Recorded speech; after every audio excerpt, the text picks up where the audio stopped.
On laisse de côté la crainte première d'une intelligence artificielle qui remplace l'humain.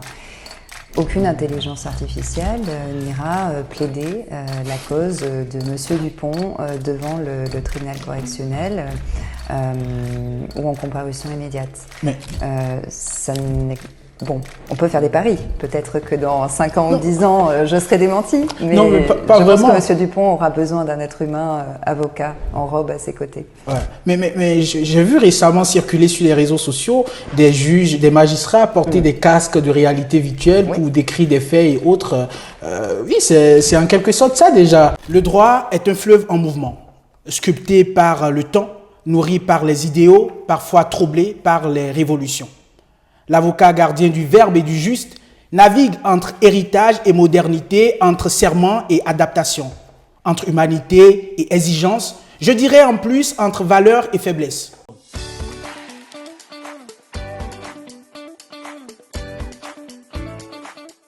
À l'ère des intelligences artificielles où aucun secteur n'est épargné, quand la machine apprend et que la justice s'interroge, quelle valeur devons-nous incarner?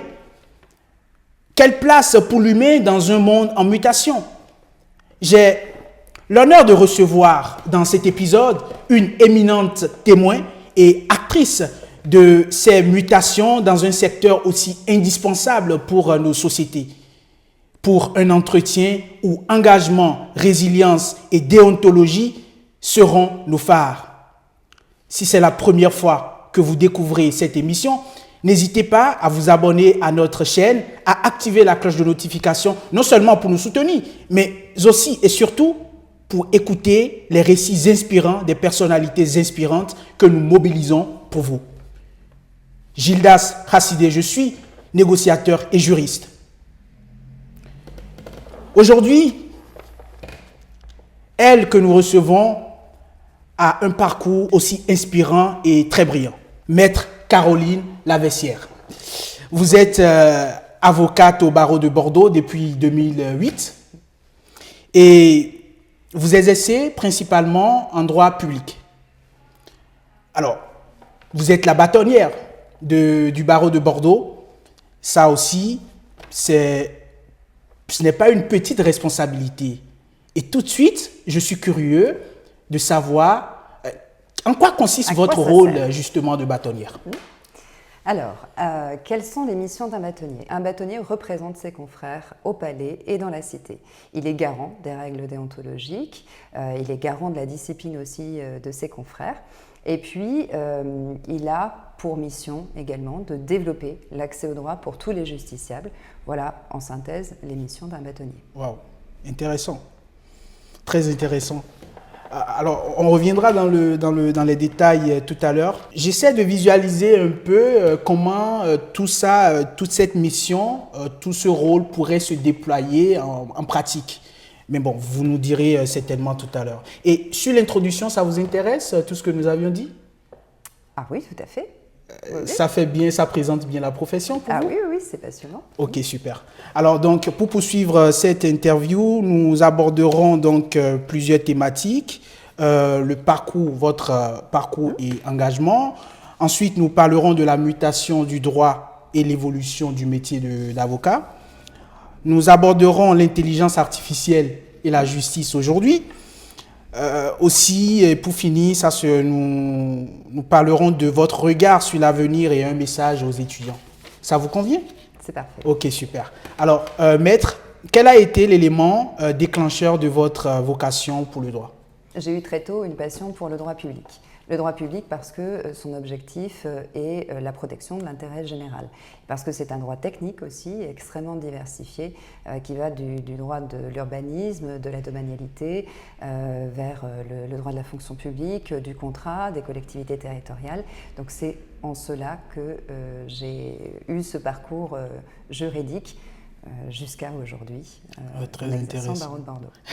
Très intéressant. Alors, le métier d'avocat est souvent perçu comme un parcours très exigeant de combattant, au point où, en première année d'université, on voit beaucoup de monde, beaucoup d'étudiants, mais au fur et à mesure ça avance, l'effectif se réduit jusqu'à très peu qui sortent finalement. Alors, quel a été votre plus grand défi en tant qu'étudiante en droit, puis aujourd'hui en tant qu'avocate et bâtonnière du barreau de Bordeaux?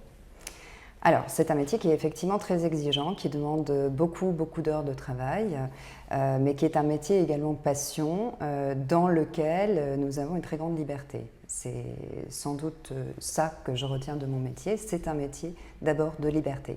C'est un métier aussi de dévouement aux autres, nos clients. C'est ce que je retrouve aussi dans mes fonctions de bâtonnier. Je suis dévouée au service de mes confrères pendant 2 ans de mandat.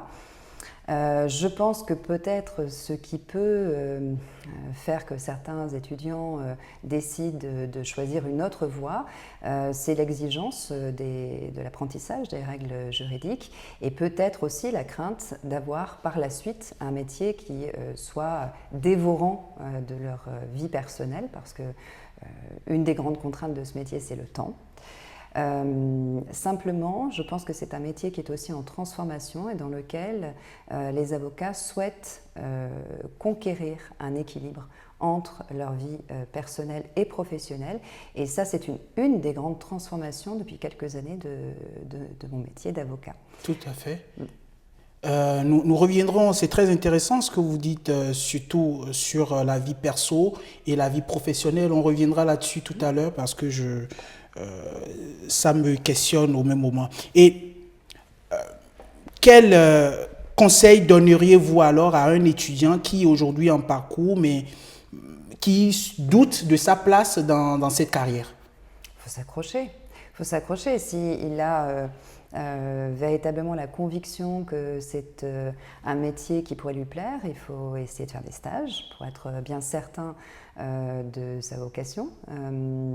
Et puis si un droit, par exemple, droit civil, lui plaît plus particulièrement au droit commercial, il faut essayer de faire un stage dans un cabinet qui pratique le droit commercial pour voir véritablement si ça colle avec l'idée qu'il se fait du métier d'avocat.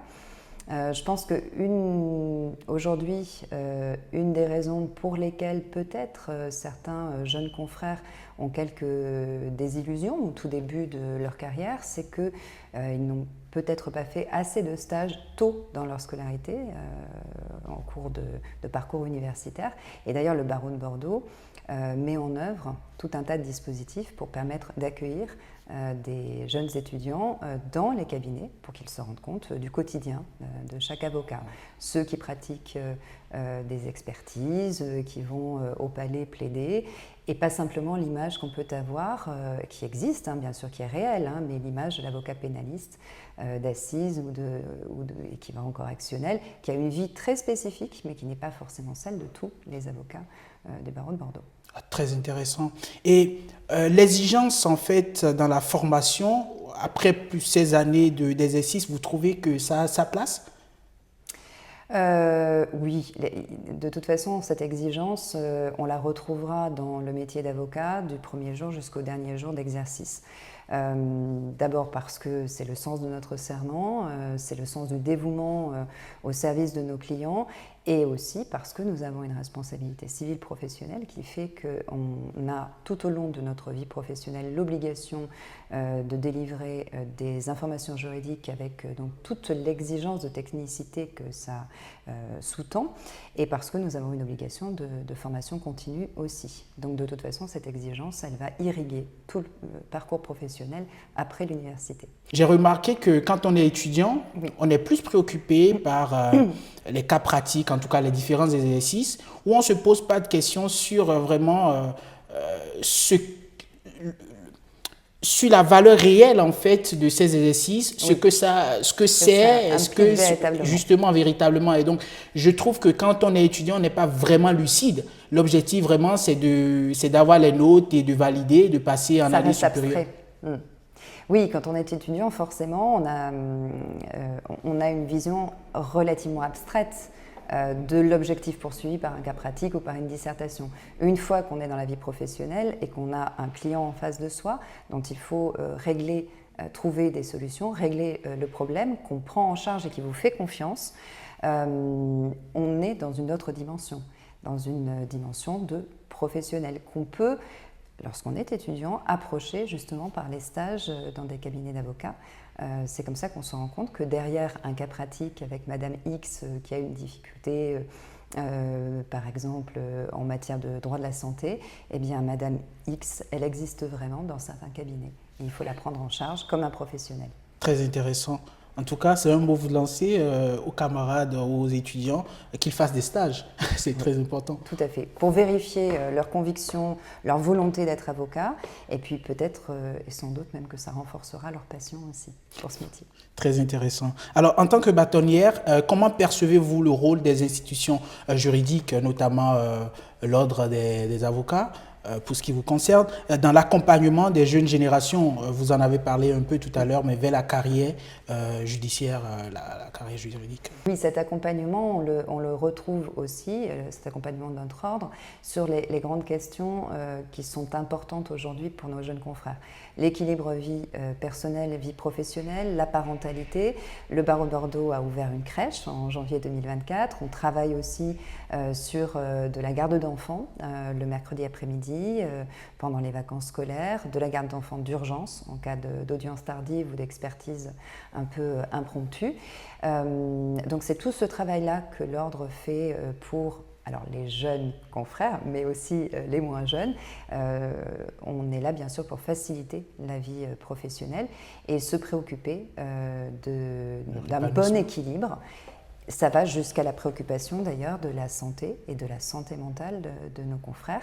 C'est de les inciter à prendre soin d'eux, là où très majoritairement, ils prennent surtout beaucoup soin des autres. Donc c'est à leur ordre de veiller sur eux et de leur rappeler qu'il faut aussi parfois souffler et s'écouter. Oui, j'ai d'ailleurs remarqué très récemment avec l'ouverture du coworking pour... Non, mais c'est très intéressant ce projet, Madame la bâtonnière. Quel est l'objectif? On le voit bien, mais vous voudriez bien nous en dire davantage? Alors, c'était un projet de campagne au bâtonnat. On avait deux objectifs majeurs. Le premier, c'était d'offrir d'autres possibilités de domicile professionnel à certains de nos confrères, finalement une possibilité un peu agile. On reste quelques mois en coworking, on repart sur un cabinet peut-être partagé avec d'autres confrères. Le second objectif aussi, c'était de lutter contre la solitude. On avait beaucoup de confrères qui nous disaient qu'ils étaient simplement domiciliés, temporairement donc, mais qui travaillaient chez eux de manière un peu solitaire. Donc là, c'est un lieu qui est dédié au barreau de Bordeaux, où il y aura une confraternité vive d'un groupe de 29 confrères. C'est ces deux objectifs-là qui étaient poursuivis et on se rend compte que ça va devenir sans doute un nouveau lieu de confraternité à 2 pas du palais. Donc on en est très heureux avec M. Bâtonnier. C'est très intéressant, en tout cas ça donne envie d'intégrer vite la profession. Alors, Madame la bâtonnière, nous abordons donc à présent des questions liées à la mutation. Et la toute première question que je m'en vais vous poser, c'est que le constat, c'est que nous assistons aujourd'hui à une transformation profonde du paysage juridique. C'est pas nouveau. Vous qui avez vous avez fait des époques, surtout dans la profession, la numérisation des procédures aujourd'hui, l'évolution du contentieux, nouvelles formes d'accès au droit. Et quels sont, selon vous, les changements les plus importants ou les plus marquants de ces dernières années? Alors, le métier d'avocat est un métier qui a toujours été en perpétuelle mutation et adaptation. En réalité, on suit l'évolution des juridictions, mais aussi des champs d'activité qui nous sont ouverts et qui se sont beaucoup diversifiés depuis une vingtaine d'années. Donc on a relevé beaucoup de défis. Vous l'avez rappelé sur la numérisation, ça a été un des premiers défis qui n'est pas du tout d'ailleurs achevé. Et désormais, dans les grandes transformations, la première à laquelle nous pensons, mais je pense que vous allez me poser des questions, c'est celle de l'intelligence artificielle. On parle moins d'une grande transformation qui est cette fois-ci quasiment sociétale, qui est celle justement de l'équilibre vie personnelle et vie professionnelle, la recherche de sens dans ce que nous faisons et qui touche également les avocats. Pourquoi travailler autant et quel est le sens que nous donnons encore à notre métier quand on a 5 ans, 10 ans, 15 ans, 30 ans, 40 ans de barre.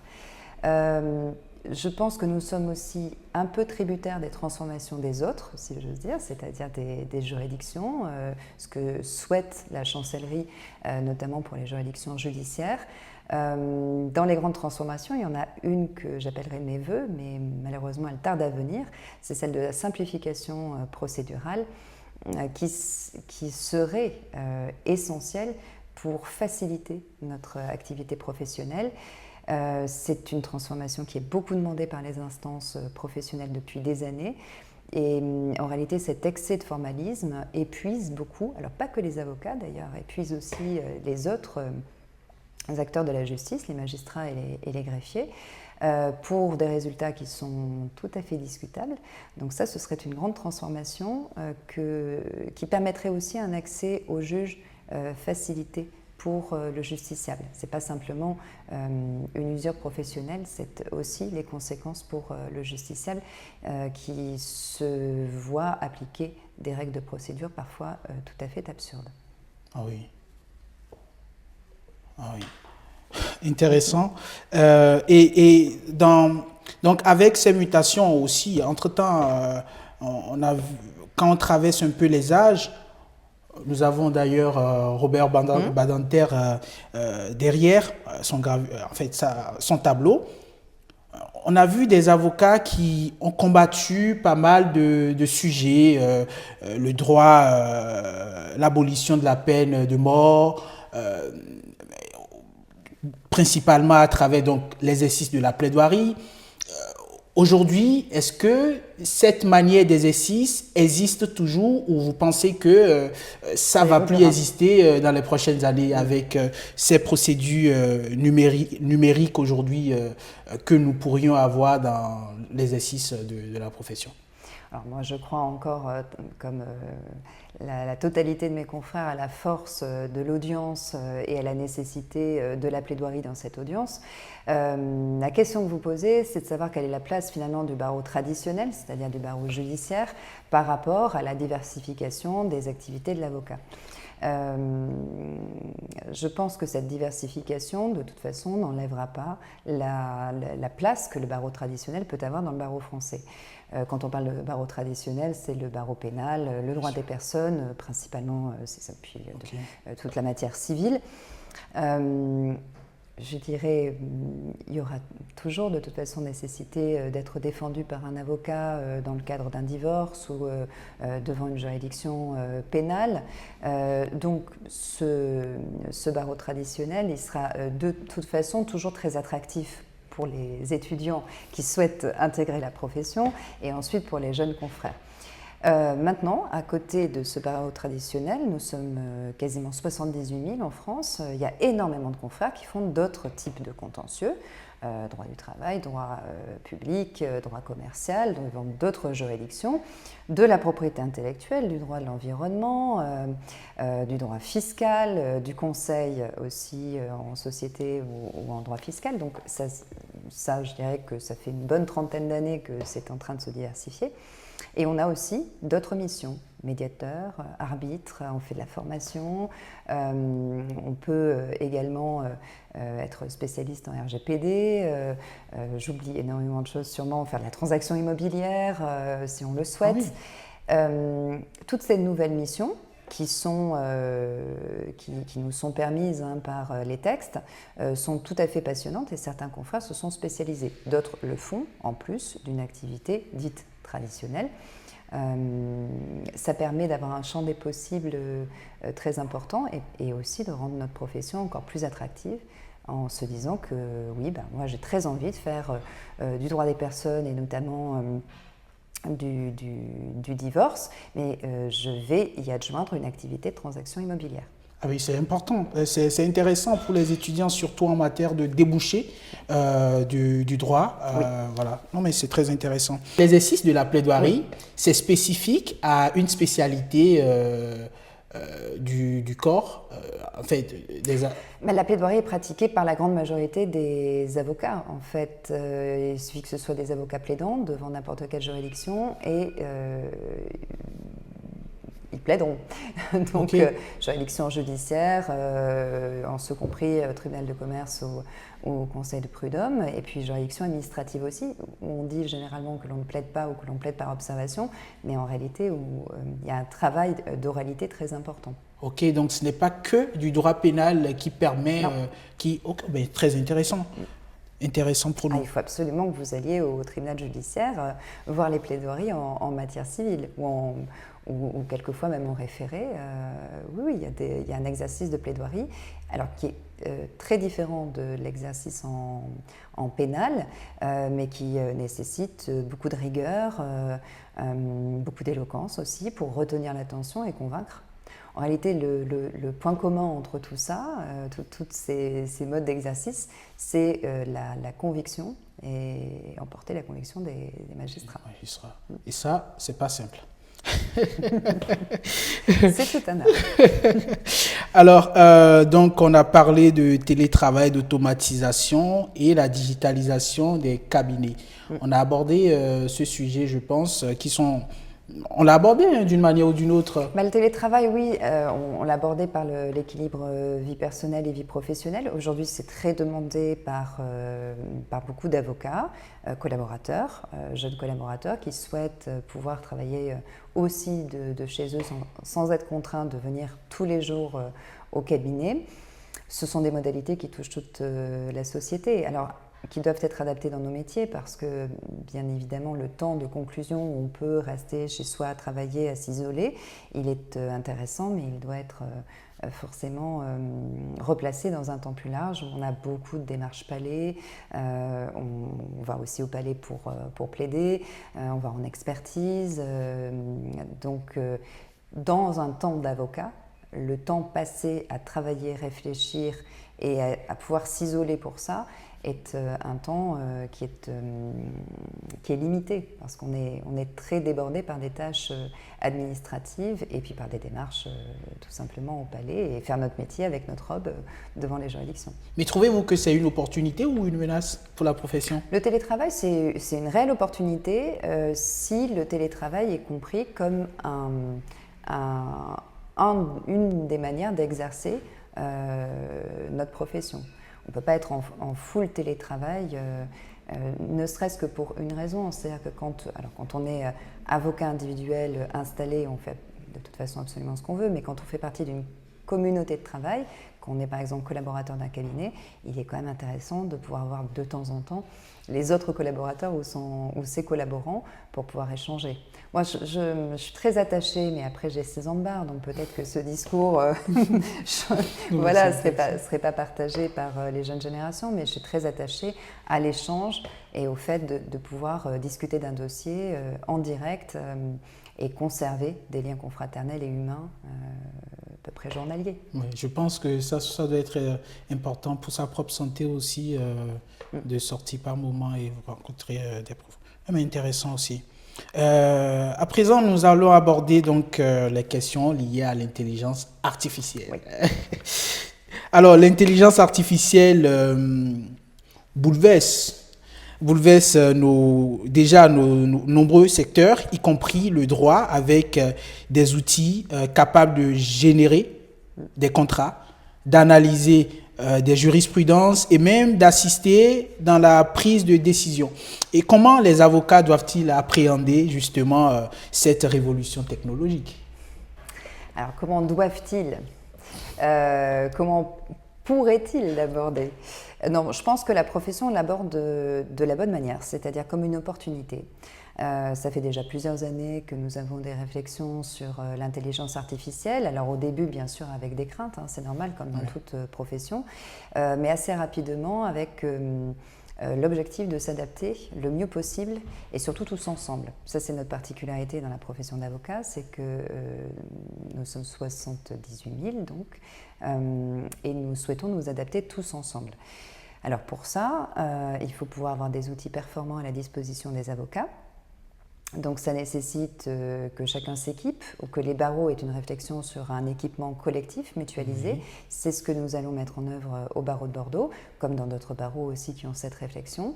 Et puis pour ça aussi, il faut une formation adéquate de l'ensemble des avocats, qu'ils soient jeunes ou plus anciens, et puis une adhésion, qu'ils y voient aussi l'intérêt de gagner du temps, d'être plus efficace, d'automatiser les tâches, bien évidemment. Mais je pense que là, en 2025, on peut dire que plus personne ne considère que l'intelligence artificielle est un danger. Je crois pouvoir dire que plus personne, en tout cas au barreau de Bordeaux, considère que l'intelligence artificielle finalement ne fera que passer. Je pense qu'on est tous convaincus de l'opportunité que ça représente et de la nécessité de nous adapter, mais comme on s'est adapté à plein d'autres choses. Je pense que alors, c'est pas comparable, bien évidemment, mais toute la génération qui a connu le passage à Internet, à la communication électronique, qui a été une vraie révolution pour les cabinets, se sont posés aussi tout un tas de questions de cette nature-là. L'intelligence artificielle, c'est encore autre chose, puisque c'est une vague que l'intégralité du monde va prendre, et certaines professions peut-être mieux que d'autres. Je crois que la nôtre est sur le bon chemin pour prendre cette vague avec intelligence et s'en servir au service de ses clients. C'est vrai que quand on se pose un moment, vivre cette transformation, je ne sais pas si c'est de la nostalgie, mais il y a quand même un malaise au fond de soi de dire mais waouh, s'adapter, apprendre à nouveau, c'est un peu compliqué, ça laisse un peu méprisant aussi certains acteurs. Qu'est-ce que vous, particulièrement, en tant que personne, vous pensez de l'intelligence artificielle, si on met de côté l'institution que vous représentez? Je pense que ce qui fait peur en règle générale, c'est l'idée que cela puisse remplacer l'humain. Et véritablement une question philosophique de transformation de nos relations telles que nous les connaissons aujourd'hui. Mais si on laisse ça de côté et que l'on se dit que c'est un outil, un instrument dans le cadre de notre métier ou d'autres métiers d'ailleurs, si possible avec pour ce qui nous concerne, un petit périmètre, un gros périmètre d'ailleurs, déontologique, éthique, je pense qu'on laisse de côté la crainte première d'une intelligence artificielle qui remplace l'humain. Aucune intelligence artificielle n'ira plaider la cause de Monsieur Dupont devant le tribunal correctionnel ou en comparution immédiate. Mais ça n'est... Bon, on peut faire des paris. Peut-être que dans 5 ans ou 10 ans, je serai démentie. Mais, non, mais pas je pense que Monsieur Dupont aura besoin d'un être humain avocat en robe à ses côtés. Ouais. Mais j'ai vu récemment circuler sur les réseaux sociaux des juges, des magistrats porter des casques de réalité virtuelle pour décrire des faits et autres.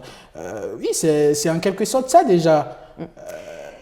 Ça, alors tout dépend au-delà du côté un peu folklorique voilà, du test.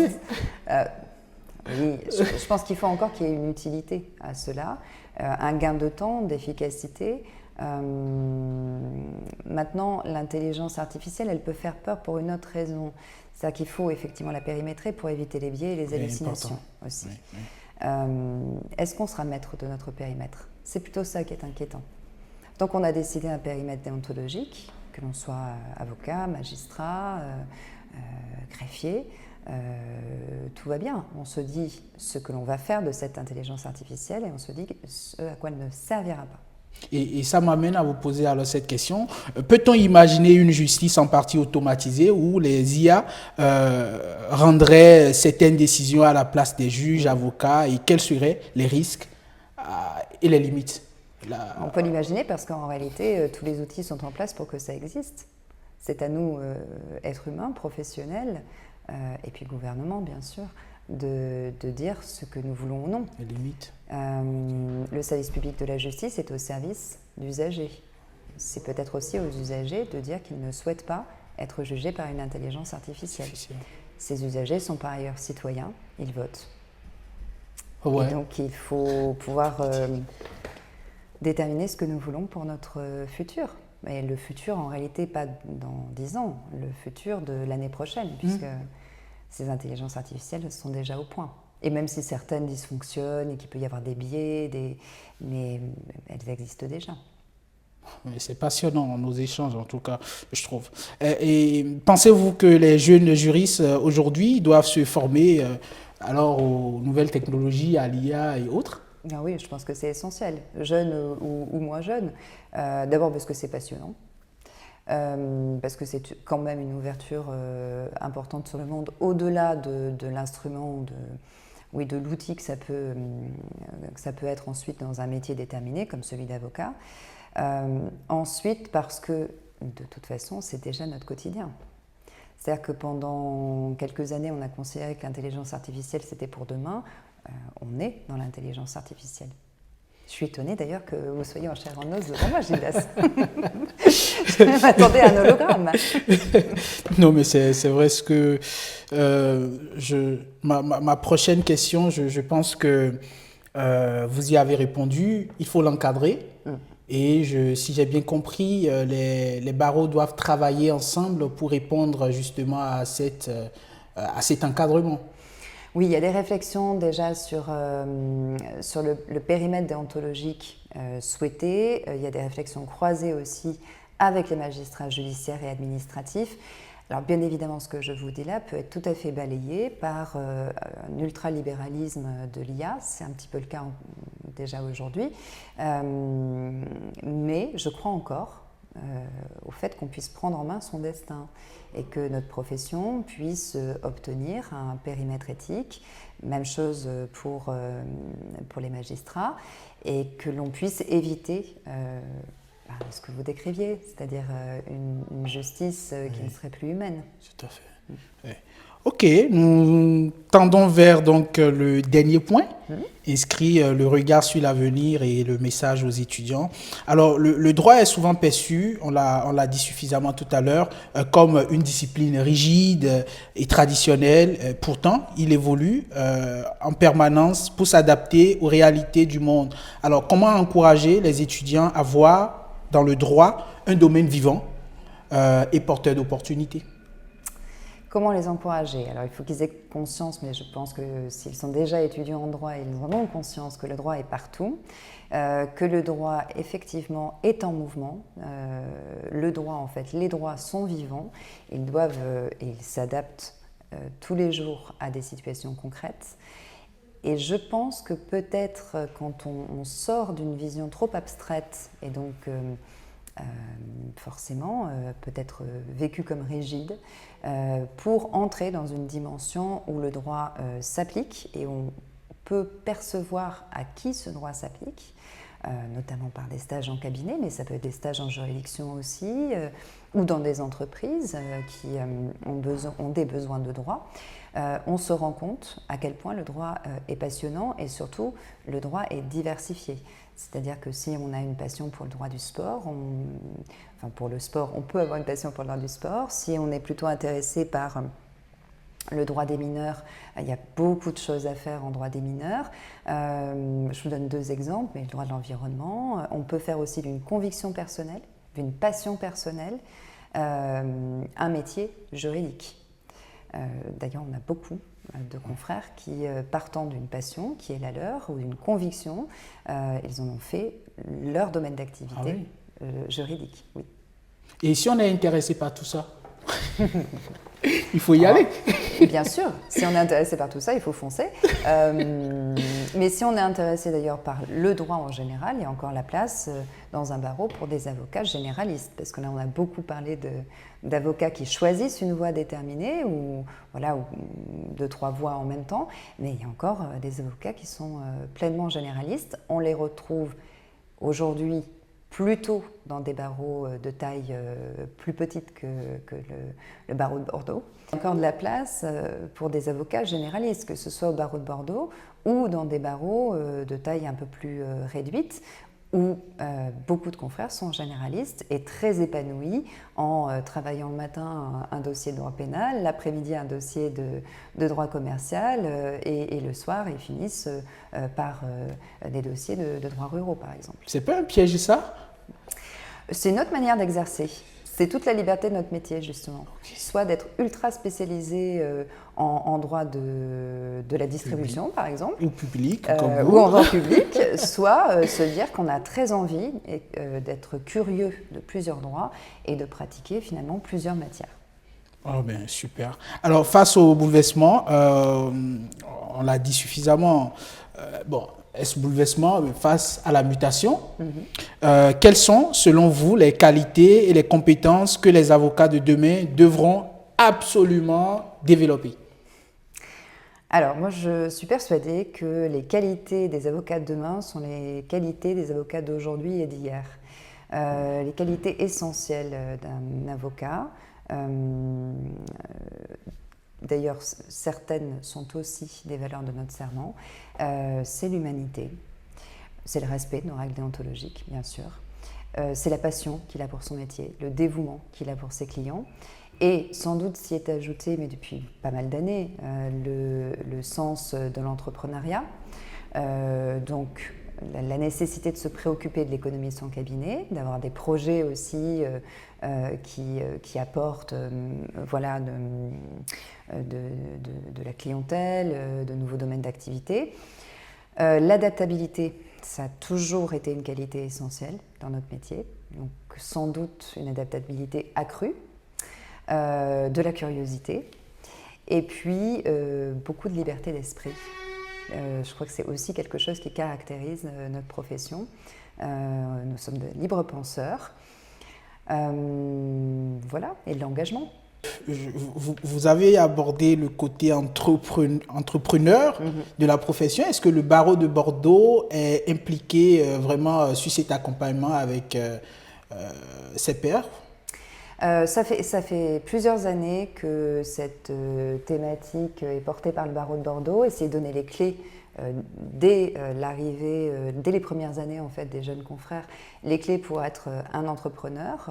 On a beaucoup de cabinets qui sont des cabinets individuels. Savoir ce que l'on veut, faire un business plan, faire des projets qui sont parfois aussi suscités par le barreau de Bordeaux. En tout cas, accompagner cette volonté de beaucoup de confrères d'avoir cette image d'entrepreneur, mais je pense que maintenant c'est presque dépassé de dire ça parce que chaque avocat se sent chef d'entreprise et c'est ce qu'il est en réalité. Il est chef d'entreprise et comme tout chef d'entreprise, il doit faire attention à l'économie de son cabinet, faire des projections et il doit aussi faire très attention à lui. J'en reviens à la santé mentale. À la santé mentale. Ah, ben, très intéressant. Nous tendons vers la fin de cette émission. Je n'ai même pas vu le temps passer. C'était super. Alors, si vous avez un message à adresser justement aux étudiants, à toute personne intéressée ou amateur qui ait lu ou qui lira en fait cette production, qu'est-ce que vous leur direz? Rejoignez ce métier, foncez. C'est un métier extraordinaire de passion, de liberté. On peut en réalité y exercer 1000 métiers. C'est-à-dire que sous le vocable du métier d'avocat, on peut exercer ce métier de 1000 manières. Qu'on soit en cabinet individuel, qu'on soit associé, qu'on soit en partage de locaux, qu'on ait une activité un peu agile, en coworking, quel que soit le domaine d'activité. Et il y a de la place en France et au barreau de Bordeaux pour tous les jeunes qui souhaiteraient s'impliquer dans ce métier. Merci. Donc n'hésitez pas. Merci à vous, Madame la bâtonnière. Merci à vous, Gilles. C'est très gentil de votre part. C'était un plaisir.